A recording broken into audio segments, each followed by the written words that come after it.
दोन भावांनी अहिल्यानगरचे नाव जगात गाजवले. राष्ट्रीय स्पर्धेत सुवर्ण कामगिरी. अहिल्यानगरच्या शिरपेचात मानाचा आणखी एक तुरा रोवला गेलाय. कारण अहिल्यानगरच्या दोन भावांनी राष्ट्रीय तायकोंदो स्पर्धेत सुवर्ण पदकांची कमाई करत जिल्ह्याचे नाव उज्ज्वल केले. मंडळी, केडगाव येथील विराज पिसाळ आणि क्षितिज पिसाळ या दोन्ही भावांनी बँगलोर येथे झालेल्या राष्ट्रीय तायकोंदो स्पर्धेत आपल्या उत्कृष्ट खेळाचे प्रदर्शन करून सुवर्ण पदक पटकावले. हे दोन्ही खेळाडू केंद्रीय विद्यालय क्रमांक 1 चे विद्यार्थी आहेत. जलहली बँगलोर येथे केंद्रीय विद्यालय संघटनेअंतर्गत या स्पर्धेचे आयोजन करण्यात आले होते.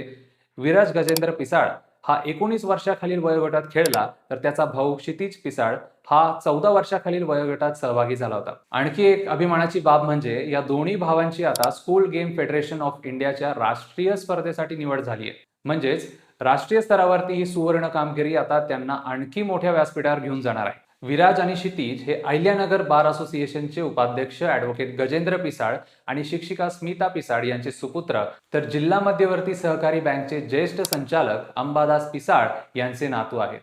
मंडळी, एकाच कुटुंबातील दोन भावांनी एकाच स्पर्धेत सुवर्ण पदक मिळवणं ही निश्चितच अभिमानाची गोष्ट आहे. त्यांच्यासाठी एक लाईक तर बनतोच.